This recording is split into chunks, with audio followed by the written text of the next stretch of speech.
चलो देखो इधर, इस वीडियो में हमको गाला पेपर सेट 2024 का क्वेश्चन नंबर 30 जो चैप्टर नंबर 10 में से पूछा जाता है, तो उसके ये कुछ प्रश्न है जो हमारे गाला पेपर सेट में दिए हैं।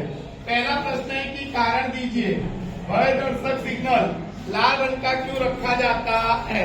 तो पहला आपको सचोट पॉइंट लिखने का कि लाल रंग के प्रकाश की तरंग लंबाई, लाल रंग के प्रकाश की तरंग लंबाई नीले रंग के प्रकाश की तरंग लंबाई से 1.8 गुना अधिक होती है। पहला आपका पॉइंट होना चाहिए कि बराबर नीले रंग के प्रकाश की तरंग लंबाई लाल रंग के प्रकाश की तरंग लंबाई नीले रंग के प्रकाश की तरंग लंबाई से 1.8 गुना अधिक होती है। अब क्या होता है कि कोहरे के समय और धुएं के समय लाल रंग का प्रकीर्णन सबसे कम होता है, इसलिए लाल रंग हमको दूर से ही दिखाई देता है। इसलिए भय दर्शक सिग्नल लाल रंग का रखा जाता है। फिर से देखो, यहाँ पर क्या था मैंने कि भय दर्शक सिग्नल लाल रंग का क्यों रखा जाता है। तो मैंने कहा कि लाल रंग के प्रकाश की तरंग लंबाई नीले रंग के प्रकाश की तरंग लंबाई से 1.8 गुना अधिक होती है, जिसके कारण क्या होता है कि कोहरे और धुएं के समय लाल रंग के प्रकाश का प्रकीर्णन सबसे कम होता है और लाल रंग दूर तक फैलता नहीं है, जिससे हमें लाल रंग दूर से ही दिखाई देता है। इसलिए हम भय दर्शक सिग्नल लाल रंग का रखते हैं। अगला है न्यूटन का प्रयोग। सूर्य का श्वेत प्रकाश 7 रंगों का बना होता है, ये हमको प्रयोग द्वारा समझाना है। तो इसके लिए दो समान प्रिज्म कोण वाले हम प्रिज्म P1 और P2 को लेते हैं। दो समान प्रिज्म कोण वाले प्रिज्म P1 और P2 को आकृति में दर्शाए अनुसार रखते हैं, एक को सीधा एक को उल्टा। अब प्रिज्म P1 की एक भुजा पर हम श्वेत प्रकाश की यानी सूर्य प्रकाश की तिरछी किरण को आपतित करते हैं, तो प्रिज्म P1 द्वारा श्वेत प्रकाश का 7 रंगों में विभाजन होता है। 7 रंगों में विभाजन होता है। ऊपर का रंग लाल है, नीचे का बैंगनी। अब इन 7 रंगों को प्रिज्म P2 की एक भुजा पर आपतित करते हैं, तो प्रिज्म P2 द्वारा इन 7 रंगों का पुनः संयोजन होता है, यानी फिर से ये 7 रंग जुड़ जाते हैं, जिसके कारण क्या होता है कि जो प्रिज्म P2 में से बाहर निकलने वाली निर्गत किरण है, वो निर्गत किरण हमको श्वेत प्रकाश प्राप्त होती है। तो हम कह सकते हैं कि श्वेत प्रकाश 7 रंगों का बना होता है, क्योंकि प्रिज्म P1 द्वारा हमने श्वेत प्रकाश को तोड़ा तो हमको 7 रंग मिलते हैं, और उन्हीं 7 रंगों को फिर से जोड़ दिया तो हमको वापस मिल जाता है श्वेत प्रकाश।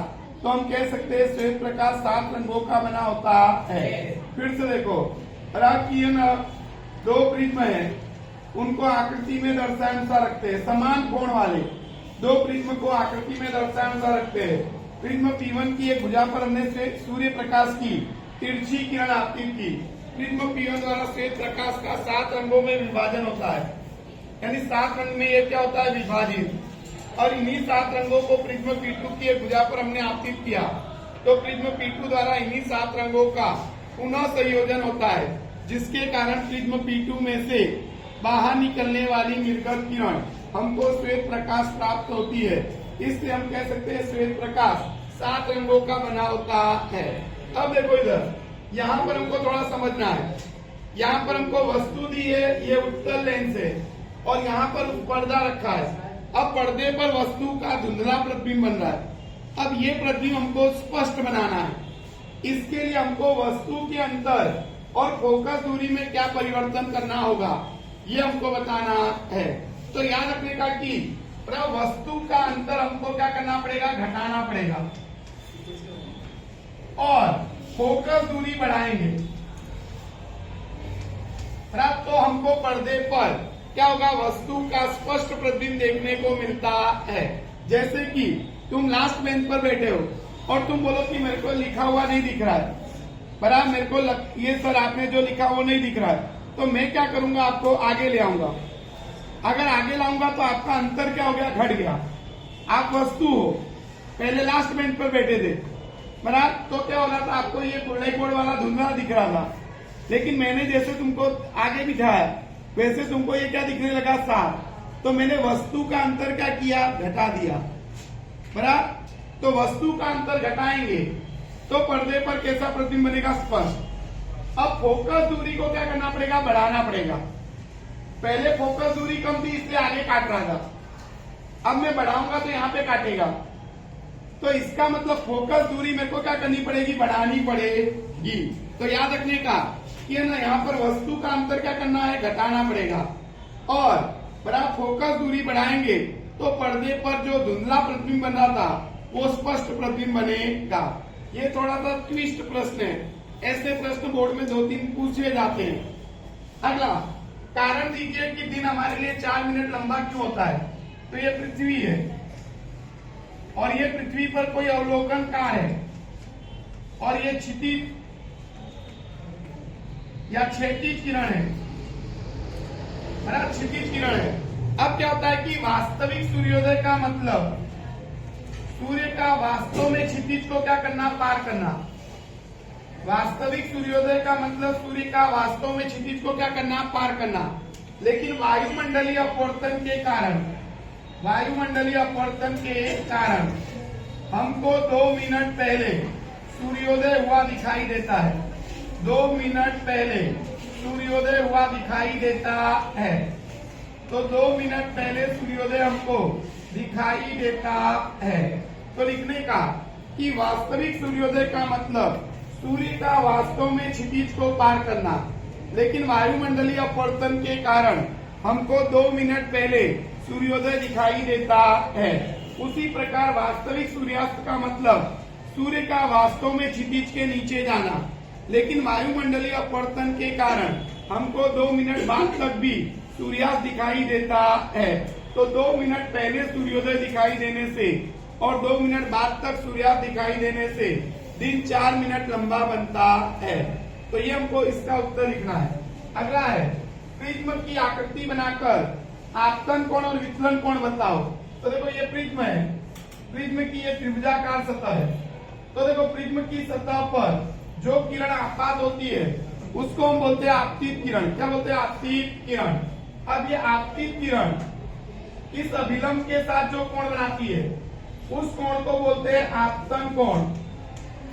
आपतन कोण कहते हैं, बराबर। आपतित किरण अभिलंब के साथ जो कोण बनाती है उसको हम बोलते हैं आपतन कोण। क्या बोलते हैं उसको, आपतन कोण।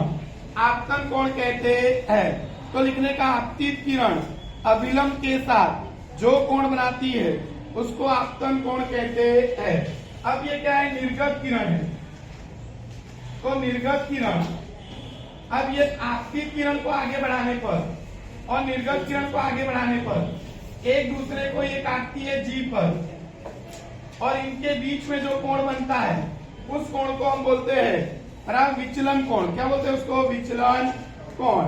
आपतित किरण और निर्गत किरण को आगे बढ़ाने पर एक दूसरे को एक बिंदु पर काटती है, और उन दोनों के बीच में जो कोण बनता है उसको बोलते हैं विचलन कोण। तो यहाँ पर देखो ये हमारा I1 हो जाएगा, ये R1, ये हमारा हो जाएगा I2 और ये हो जाएगा हमारा R2। तो विचलन कोण और आपतन कोण इसमें हमको बताना था। अगला है टिंडल असर अर्थात क्या। तो लिखने का पृथ्वी का वातावरण, धूल के कण,